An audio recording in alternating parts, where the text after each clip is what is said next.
Yeah. So look, we're gonna wait on Coach Byerson to get on. We had some technical difficulties with the um,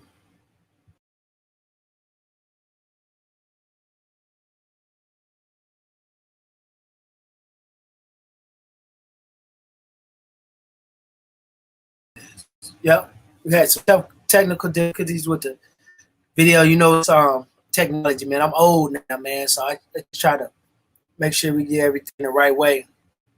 And when Coach Byerson gets on here, we're gonna chop it up. We just go live, man. We go live until we can fix the audio. Hopefully, everybody can hear me. Let me see. Make sure I can hear me on here.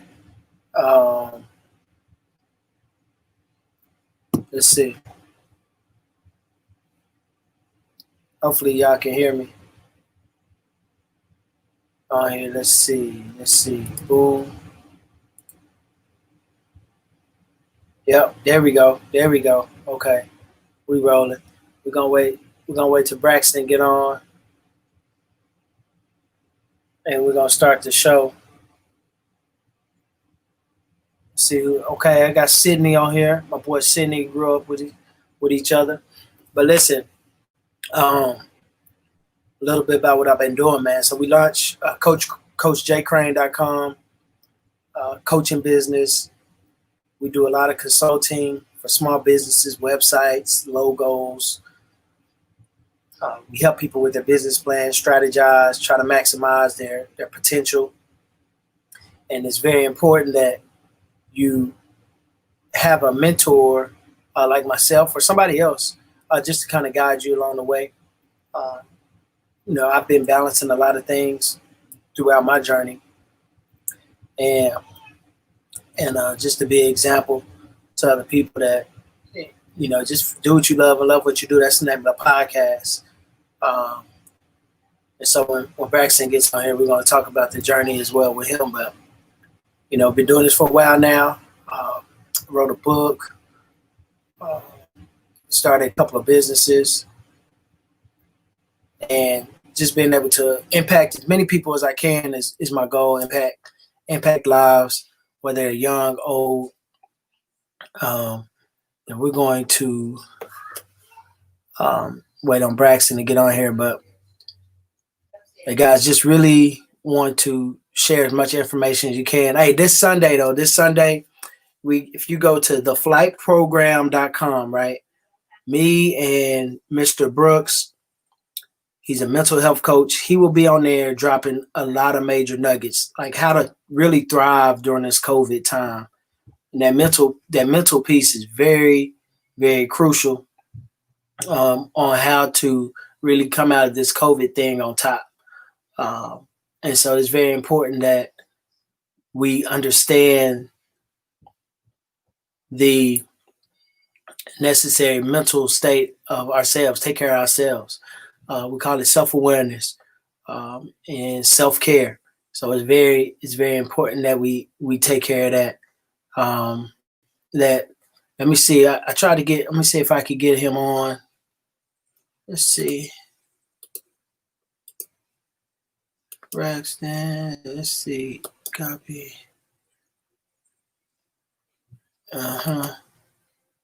Yep.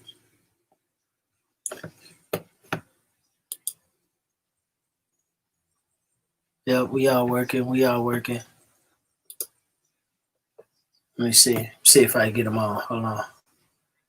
Let's see. This is what I get.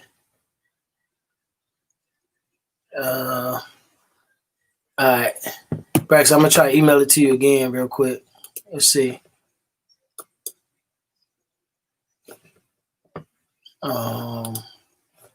If not, let's see.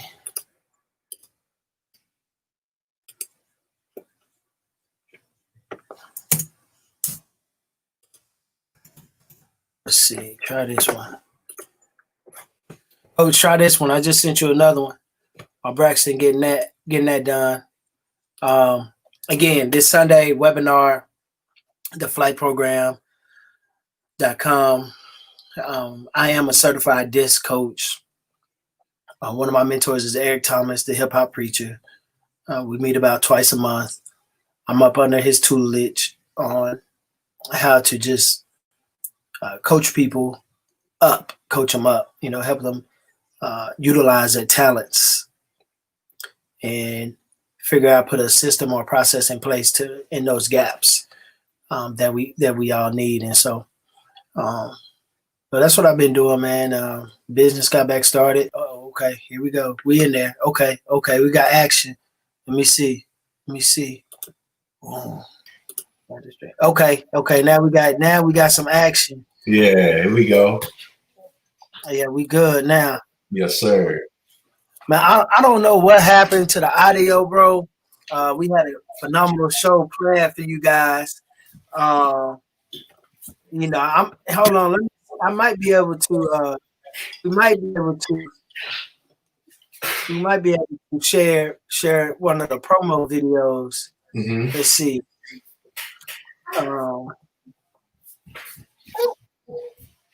Yeah, Coach, what's been going on, though, man? Ain't too much, man. Just been chilling, man. Just grinding it out, man. You know how we do. Making the grind, daily grind, man. Taking care of the family and everything, making sure everybody's good, man. Yeah, man. I know one of the things I was telling them about, man, is during this COVID, man, is really challenging just to stay mentally tough. Right. You know what I'm saying? To stay mentally tough.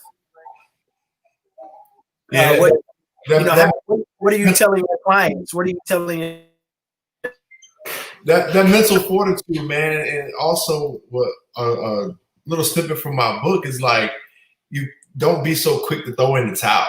Like patience, perseverance is gonna get you there, and that perseverance, and talking a little bit from the Bible, perseverance produces character, and in the long run, it's all about how people acknowledge you by your character, and when your character is intact, it's like it feels like everybody's on your side, but at the same time, man, don't be so quick to throw in the towel, and just have that mental fortitude that whatever it is, the life that you imagine living, like just go for it. Go for it. Some people are scared to jump because of fear, which is a mind killer. A lot of people like operate out of fear, but you got to fight fear and boost your confidence, man, just to get there. Yeah, man. So when you are working with your clients with their marketing and your sales are down, people are not really spending money. Mm-hmm.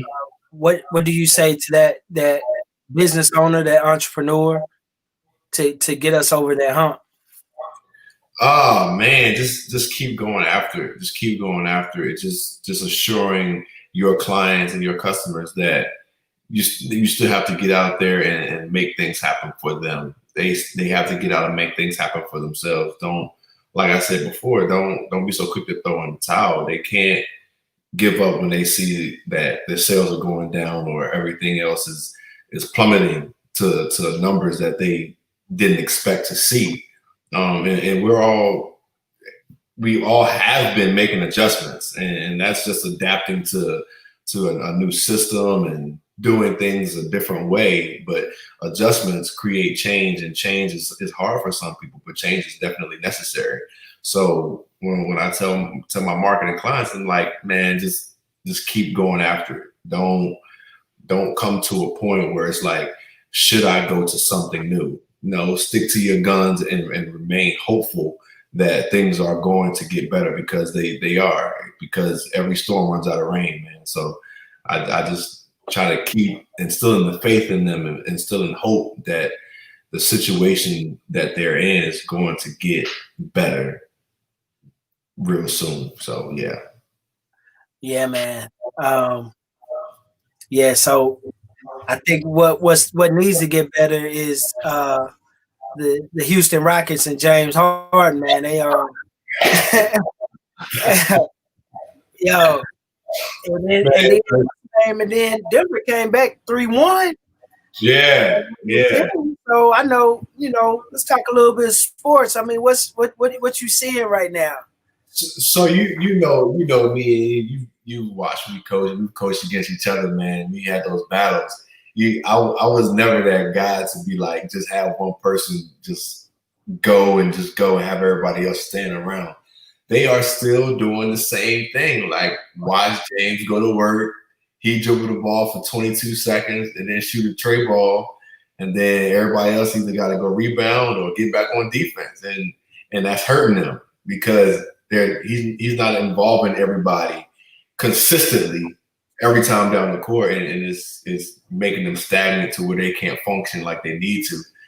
Because they're a great team. Houston is, man. They have so many weapons. It's just like if you utilize all the weapons that you have, they could have been won that series, man. So, but they got a veteran on the other side, and Chris Paul, man, that guy, that guy. Oh, like I think I lived in North Carolina, right? So I've been around Chris, not necessarily friendly, but been around him in the gym. He a different animal, yo. Like the way he walk, the way he talk. Like you would think he's 6'6", you know what I'm saying? Yeah. That's how he played. But like I think James Harden, I think he just want to hoop. You know what I'm saying? Really, he don't want none of the leadership. He don't want none of that part. He don't want none of that. Motivate players to play. He just want to go out there and hoop. Right. And I think really with that Oklahoma City Thunder team, if you really think of all three of them, like that's all they want to do. Like nobody really wanted to be the leader with Russell Westbrook and Durant and Harden when they was all three on the team. Right. Nobody stepped up and and if they had that, they probably could have still been together. If they had a real leader. Yeah, I totally agree with you. Yeah, because Chris Paul right now, man, his confidence and his leadership, two big things, man. And that's at every level. That's NBA, college, high school, middle school, corporate, whatever the case may be. Confidence and leadership, those two things, man, you can go to. So let me ask you this: we talking about business and corporate, and we're building a business with well, I know the confidence comes over time, trial and error. Right. That leadership piece. What if I'm going into business and I really don't want to be a leader? I just want to have good ideas and pitch them, and but I want to own my own business. Right. I necessarily don't have the necessary that what I'm saying, to be that guy. Right. So the thing is, everybody is not meant to be a leader, and some people fail to realize that everybody is not meant to be a leader. However, if you train yourself to learn some of the leadership qualities and leadership aspects that leaders work on every day, they read and they do all those other things that make them a successful leader. Once you understand those things and you know that you don't want to lead, or you're not meant to be a leader, once you understand their thought process, like you said, giving those ideas, giving those thoughts and suggestions is going to help the team or the organization better, because you understand what it is that a leader needs for him or her to succeed. And like you said, everybody's not meant to be a leader, or everybody doesn't want to be a leader because of the things that come with it. The stress, for quote unquote.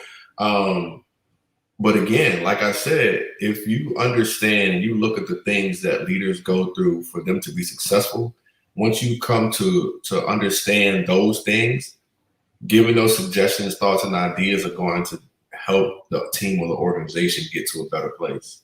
Yeah. I think I got the promo video up. We'll jump in this promo video right quick, and we'll come back. To our viewers. Let me see if I pull it up. I'm trying to get ready for this virtual school, so this practice. You know what I'm saying? Yeah. I know how it is, man. Let's see. Back here.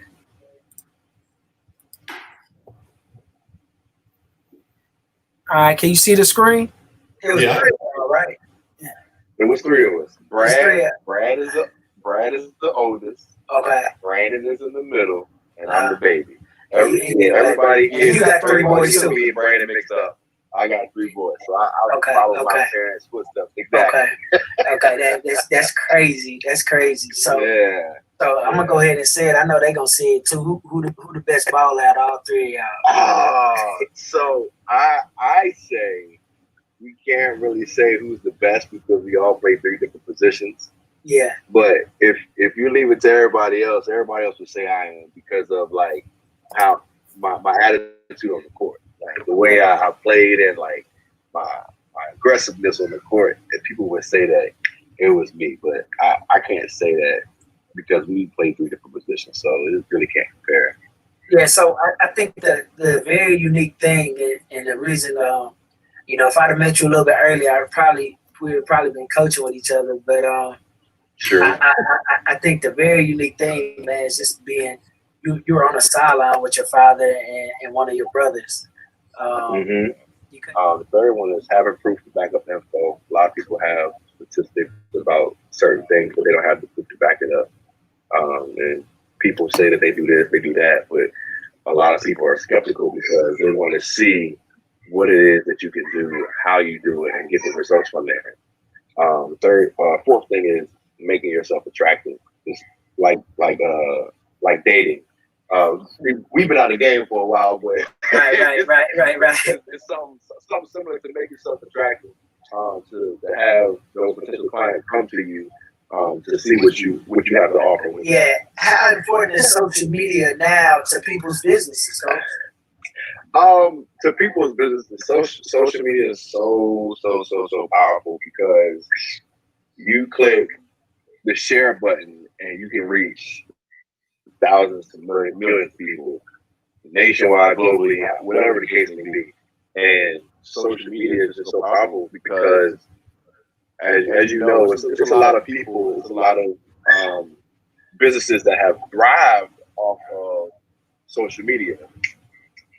And using the social media now is like one of the best things that people can do for their business because it's free.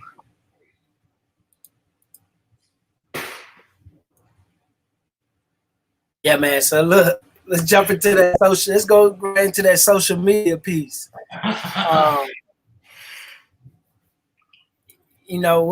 What's up with this new age of social media and business? Man, listen, I have been looking and doing research on social media, man, and I'm not going to get into the statistics the video just said. I'm not going to get into the statistics right about now, but the power of social media. Oh man, I think I came into contact with social media. I believe it was 2008, and I probably was behind the power curve because it was sophomore year at Union, and we were in the gym, and a couple of the guys who was hooping, it was open gym, it was summertime, and they were talking about Twitter and all this other stuff. I'm like, dude, what is Twitter? And since 2008, fast forward to 2020, the power of social media and how many people you can reach with just pressing one button, typing up a caption, sending a picture, and pressing a button, you can reach so many people. And businesses now are thriving off of it because you're able to market yourself, you're able to sell your products or your services to millions of people and not even have to sit down in front of them. You can be on your couch and you can make multiple advertisements for your company or your products or whatever. And then next thing you know, you have 15, 20, 30,000, 10,000 people hitting you up or clicking that login button to your virtual course, whatever the case may be. The age of social media, man, is powerful. And if you have not gotten into the gist of social media, I highly suggest you get into it now because it can make your life great. It can change your life at the push of a button, literally. I like what you said about it. It's being FREE. Yes. You know what I'm saying? So, yes. So I know when I'm scaling my business, I'm able to reach like different teams from North Carolina, West Virginia, Tennessee. Hey, I slide their DMs, invite them, talk to the coaches, and get them there. And then once they start following and seeing the quality events that my company puts on, it's all, it's all she wrote from there. Exactly. Because, once they see it, and then we put quality post up too. We put quality post up too. And once they, kids are very impressionable, coaches are very impressionable. So when they see videos, they see the crowd, they see, okay, dang, this tournament sold out. Yeah. Like I missed out on it. I got to get in on the next. Yeah. You know what I'm saying? Yeah. So that's been a great tool that I've used to scale my business to other states. That's what I've been able to use it for. Good, yeah. Because I just sitting here thinking, it's two C's that's important to this. What you got?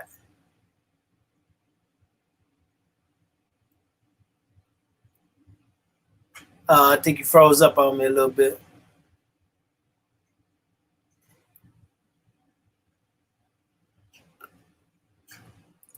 Let's see if we get them back. Make sure it wasn't mine.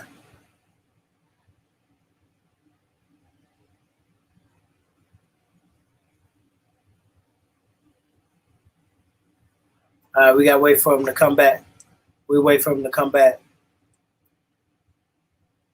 You might have to log back in, Coach. Have to log back in.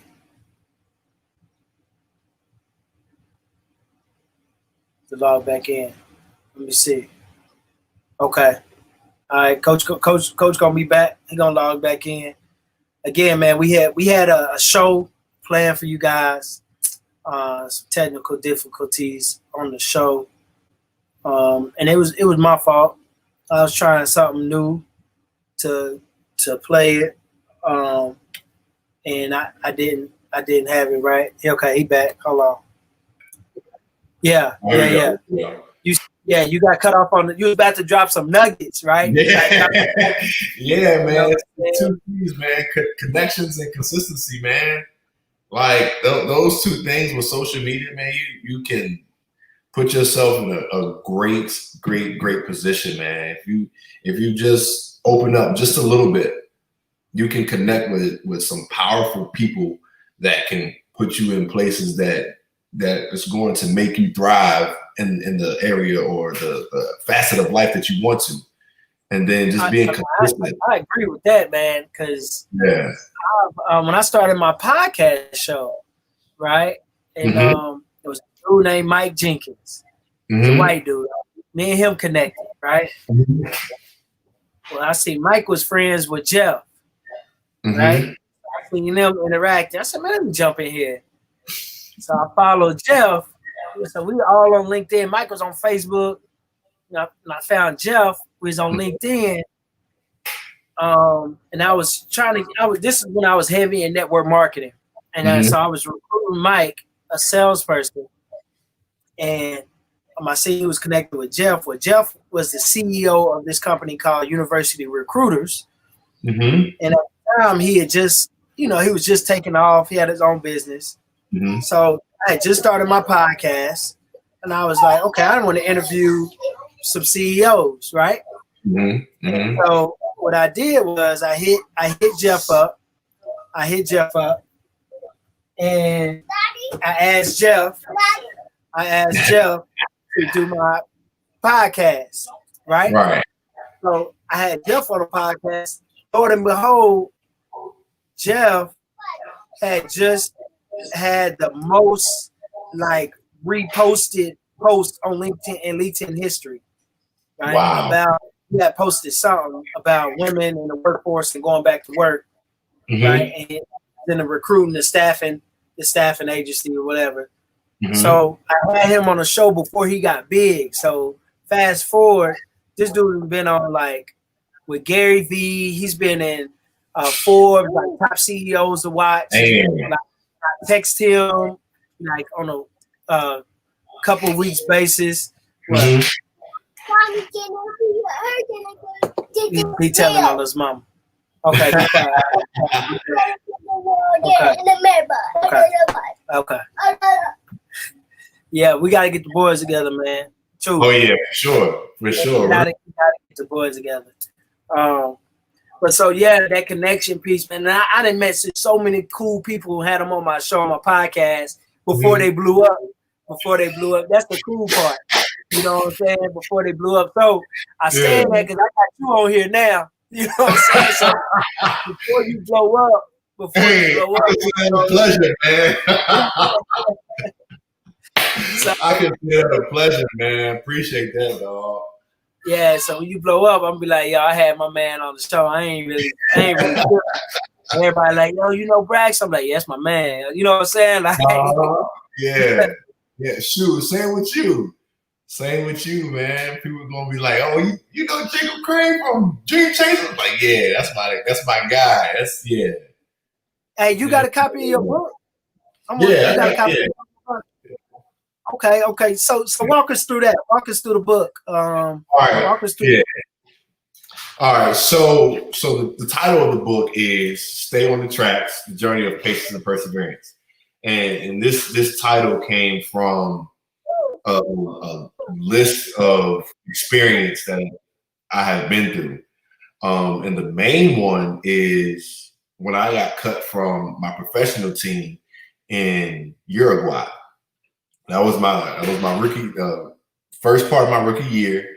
After I graduated from UN, got a call to go over to Uruguay, play professional ball. Best time of my life. So get out there, I'm doing my thing, averaging 26 and 8, doing my thing. Everything that they asking me for, I'm producing. And the season goes on. It's like 12, 13 games goes on. And I get a Facebook message, not even a personal like call or anything. I get a Facebook message from the team's general manager saying that they were going to release me. They wanted to go and take the team in a different direction. So I'm sitting here. I'm like, all right, I'm trying to process this all. And I contact my agent that's over in Uruguay, and he says, yeah, they decided they want to go a different route. So long story short, man, I got released from the team, came back home shortly after I went to China. So when all of the professional career was over, man, I was just like, man, I gotta write a book. I have to write a book. It's been in like progress for years before that even happened, because I told myself I'm one of these days I'm gonna write a book. So the book is a motivational piece on, like we talked about at the top of this broadcast here, man. It's like, don't be so quick to throw in the towel, man. It's so many things that you can get out of the experiences that you've been through, and having patience and persevering through all of that is going to just strengthen your character that much more. And the book is 7 chapters. And for those who know me, number 7, I got the chain on right here. Number 7 is the number of completion, and it has a lot of many other meanings to the number, and you can research that if you want. But we talk about going through tunnels and dark times in your life where you don't see anything else outside. Like you're just going through a tunnel and just you got to go through it. No matter the outside influences, all that stuff, you just got to block it out and just go for what you know. Going on multiple stops, embarking on the journey. It's, man, just in the last chapter, of course, it's just patience and perseverance, man. It's those 2 things. It's going to take you over the top. Once you gain that confidence and you have that patience and that perseverance to get over any trial that you come in contact with, it's just going to take you over the top, and it's going to be a great feeling once you get through that first part, get through that pain. Once you get through that pain, your purpose and your passion and everything else is just going to follow. And then after the 7 chapters, I just wrote personal letters. And you got recovering addict, the alcoholic. You got the abandoned child. You got the abused or molested child, convicted felon, falsely accused, the single mother, the single father. I got personal letters in here for as many situations or scenarios that I could think of, man. It's just those personal letters and personal notes to those people who can relate to those personal notes. And just like, I just gave it to them, man. Just gave them a little bit of inspiration and motivation to just keep going. Don't give up, because there is somebody that is counting on you, and your life depends on it to make yourself a better person and be an inspiration to somebody else.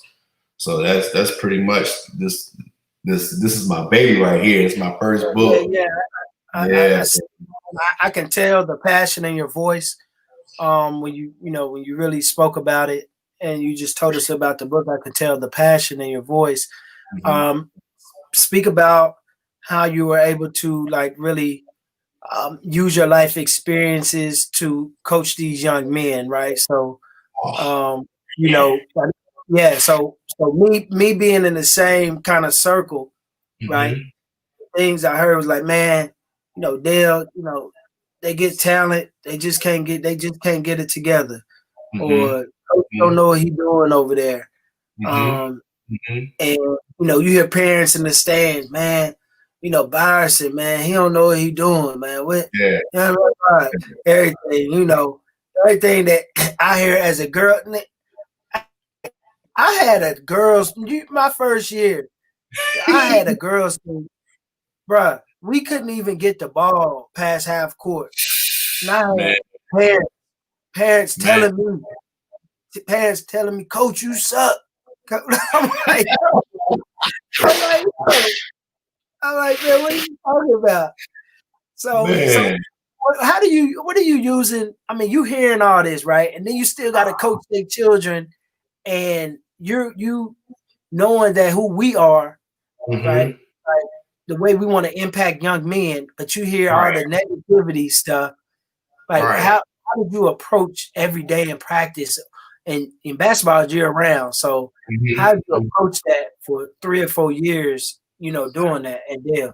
Man, so like you, I started out as a middle school girls coach, and just very similar to you, man. It was hard for us to get the ball past half court, and so I mean, my wife, she was the gym and everything when I started coaching, because once I got the job at Davis. And I came from that first initial practice where it was like we had the ball and everything. It's like I said, look, I don't know what I got myself into, but I need help. And she gave me tips from day one to the end of the season. It's like she gave me tips what I should do, how I should do it, when I should do it. And of course, just like my book, the patience portion of coaching girls and persevering through that.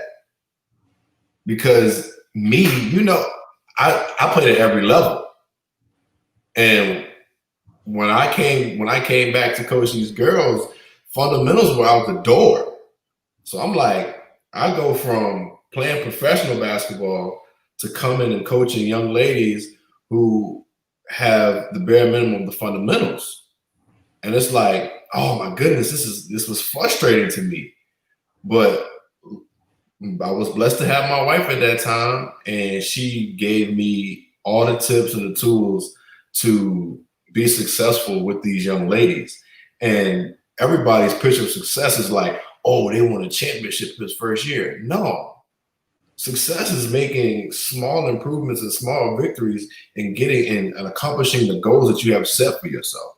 That's pretty much what success is to me. Now, everybody's definition of success is different.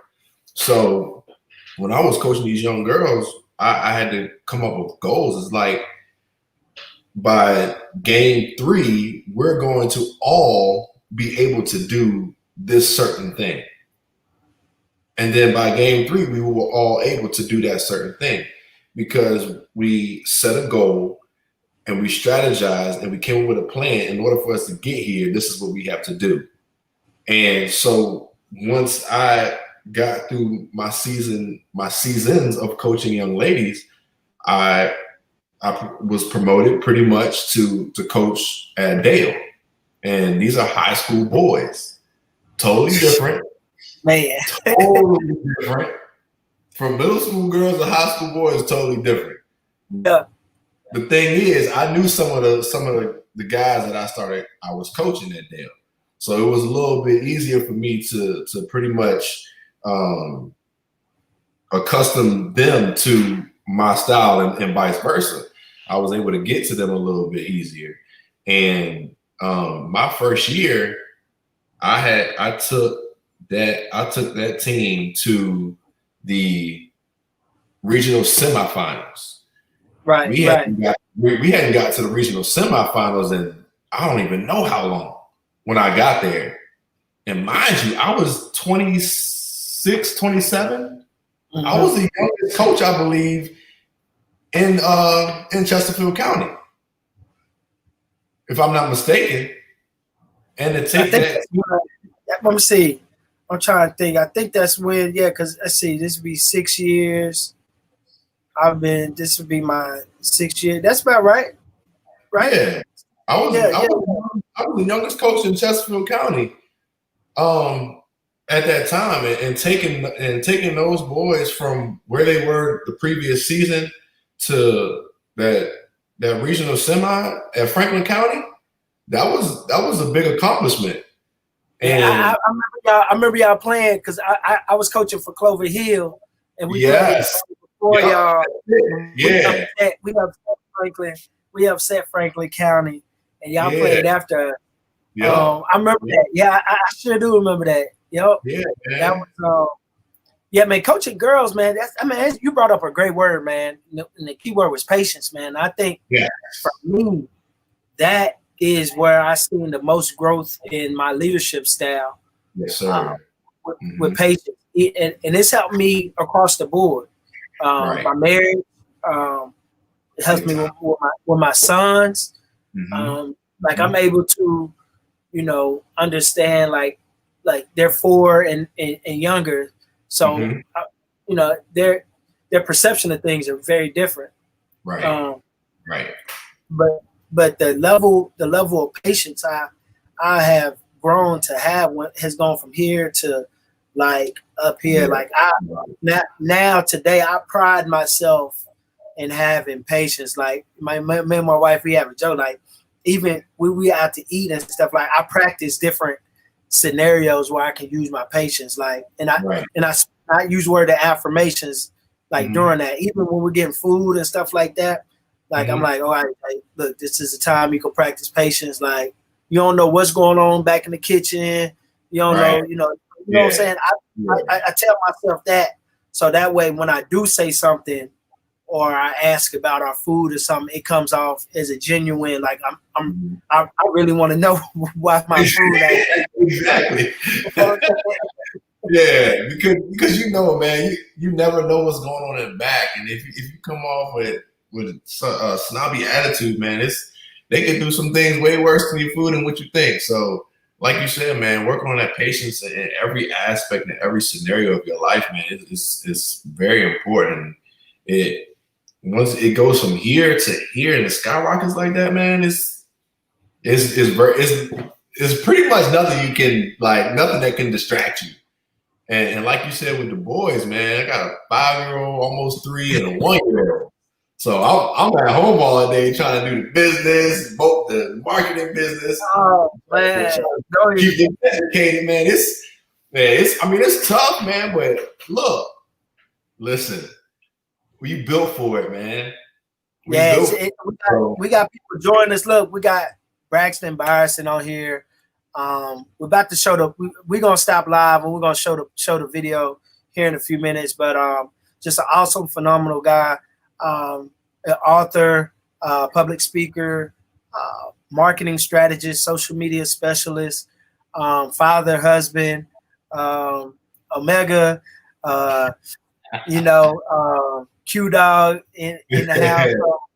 I mean, it has played, and what I really with this COVID thing, it messed me up because I always bring in guys to talk to our guys, right? My players, and when I bring in like former college athletes, like I really want them to know how hard it is to get to that level.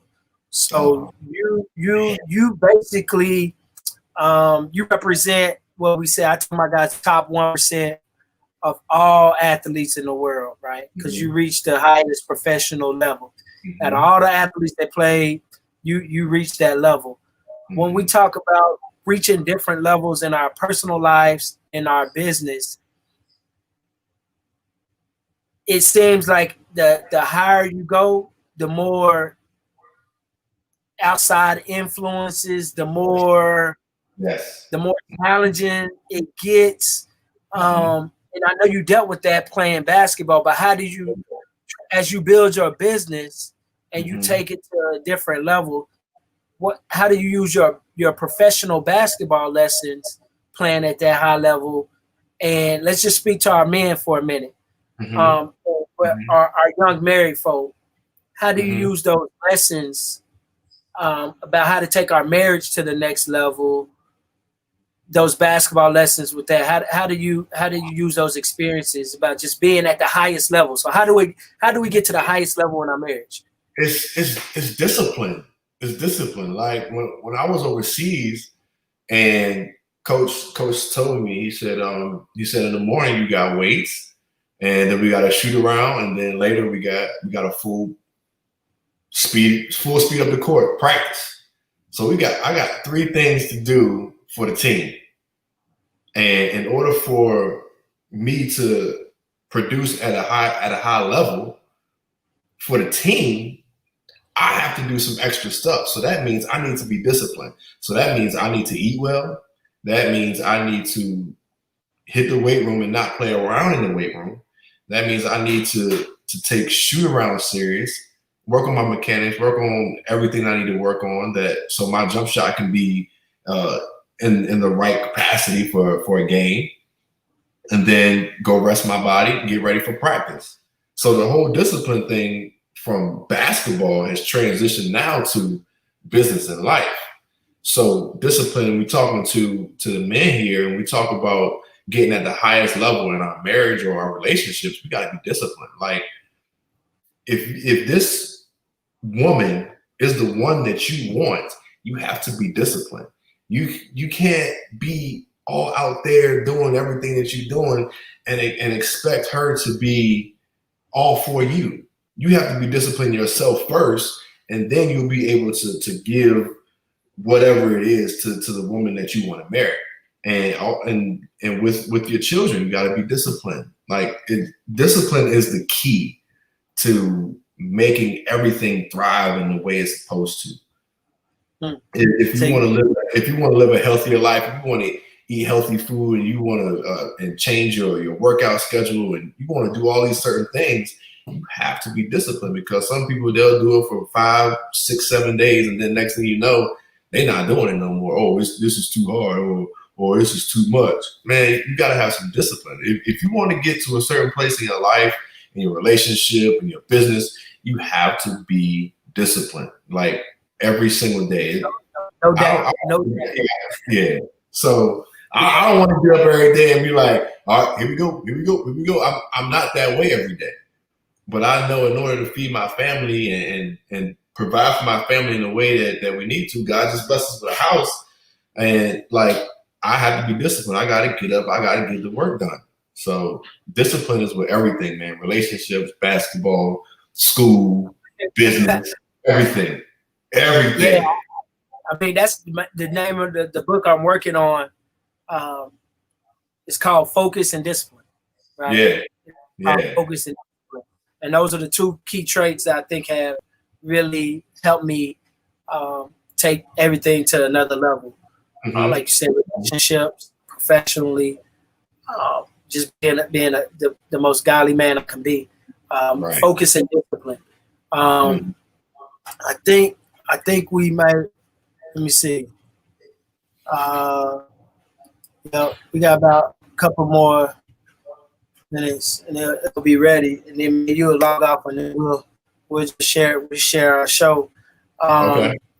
Yeah, man. Let's go back to a little bit of sports. You know, we got serious a little bit. You know, you know, I know your wife is a Cowboy fan. Yeah, I'm a Cowboy fan by default, man. yeah. I'm a Cowboy fan too, baby. So we're good. So, what you think about the football season coming up? Should we have it? Should we? You know, man. So I'm gonna be 100% honest. I'm gonna be 100% honest. I really only watch football for the highlights and on Sundays. So I honestly don't. I heard on the radio about the Cowboys practicing or something, and they all contracted COVID or whatever. That was quite a while ago. I don't know, because I don't really like that. Now listen, you and your brother, Brad, y'all didn't play. I mean, y'all didn't play football, man. Like, man, listen. 6'7" on the outside. I mean, look. Every time somebody asks me this question, man, I still get a little bubbly inside. So when we were younger, the Harrogate Eagles Football Association, they wanted all three of us to play football. But there was one person in our house that did not let us play football at all. And that was Mama Byerson. She said, no, sir. Her brothers tried to get her to get us to play. Everybody in the neighborhood tried to convince her. All our friends is like, Miss B, let the boys play. Can the boys play? Like, they tried to get us out to the park when they had football practice. They tried to get us to ride our bike to the park so we could just like watch and then like see if she would come out there. Nah, won't happen. She said no, it won't happen. So ever since Harrogate, we got to Harrogate, and then Thomas Dale, man, it was like I've been in the league like the Sharp brothers. I mean, yeah. I mean, I want to horn a little bit. We was legit in basketball, but if we did football, it would have been a problem. What did Dale football coach say? Like, I know he tried every year. Yeah, so it's this one coach. This is my guy. Brad, like, man, yeah, like a DN already, man. Yeah, this is my guy, Dennis Jones. Ever since I first saw him, he always talked about me playing football, and he would always try to talk to my mom and give me to play football, man. So when I got to Dale in 2003, I believe he was there as a coach, but I'm not sure if he was teaching there. But he tried to talk to my mom, I think during either after a basketball game or before a basketball game. And she won't having it, man. She won't having it. They wanted us bad. Like, dude, I was 6'3", like 200 pounds. Like, he was like, he gonna put me a wide out safety. I'm like, oh, word, I'm good. I'm like, yeah, let's have it cracking. But nah, Mama B won't have it. The queen of the castle was not having it. That's crazy. Yeah. So you gonna let the boys play football? I mean, what you thinking? Man, look. So when I was teaching at Dale, the kids asked, because some of the kids that I was teaching, I was substituting as well when they were at Davis and Carver. So they saw the boys grow up and stuff, and they were like, "Oh, you gonna tell the boys they gotta play basketball?" I'm like, no, I'm not gonna do that. Like, whatever they want to play, that's what they're gonna play. So they got every sport. They got tennis, they got golf, they got basketball, football, soccer, baseball. They got all of it. It's in the garage, man. Whatever they want to play, me and the wife, we're gonna do whatever it takes in order for them to play it, man. I'm not gonna be that guy. Be like, yo, you gotta play basketball because I play basketball. Like, yeah, I'm not that guy. So I'm gonna support whatever dreams and aspirations they have, man. The wife gonna do the same thing. We definitely on the same page about that, man. So whatever they want to do, that's what they're gonna do. Man, that's awesome. So for all our viewers, man, we just wanted to share with y'all. We got the show popping. We'll replay the show probably tomorrow evening. We'll get back on here and replay the show. But the show is live on our podcast. Do what you love what you do. It's on Anchor. It's on iTunes. It's on the YouTube channel, Dream Chase Academy, Spotify. The show is very good. It's about same amount of time that we spend around on live today. I'm just dropping nuggets from Coach Byerson, and hey, just leave us with some words of encouragement, man. How can we finish the fourth quarter of the year? Ooh, you hit. Ooh. Look, it's fourth quarter, bro. Fourth quarter. Man, look. Fourth quarter deals with one word, and that is execution. That's execution. That's it. Like, you had goals at the beginning of the year, they got messed up a little bit. You had goals, and in the middle part of the year, it got messed up a little bit. So goals are always there. Plans, you had a plan from the beginning, you had a plan in the middle. Both of those got messed up. Now we got to adjust the plan a little bit. You had halftime, so now we got to think. We got to adjust the game plan and figure out what can we do to get around this situation. The defenders playing good defense. They doing what they're supposed to do. Now we got to find our way, make an adjustment to this new normal, and then we just got to execute. Adjust the plan, execute. And then once you strategize and you optimize and everything and you figure out, don't throw in the towel. Don't rush it. Take your time. That's where the patience comes in. And then if you don't throw in the towel, you persevere and get through it, what's on the other side is going to be a great thing, man. So execute, be patient, persevere. That's good stuff. I'll tell you why that's good. On my consulting business, my words are SEE, right? So we help you see things through, strategize, evaluate, and then execute. Yes, sir. That's tough. So, bro, we're going to leave them with that, man. Hey, so my listeners, we're going to drop the video tomorrow live. We appreciate y'all tuning in. Hey, Coach, man, appreciate you, man. Appreciate you. It's links. Man. All right, peace. All right, man. Take care. Peace.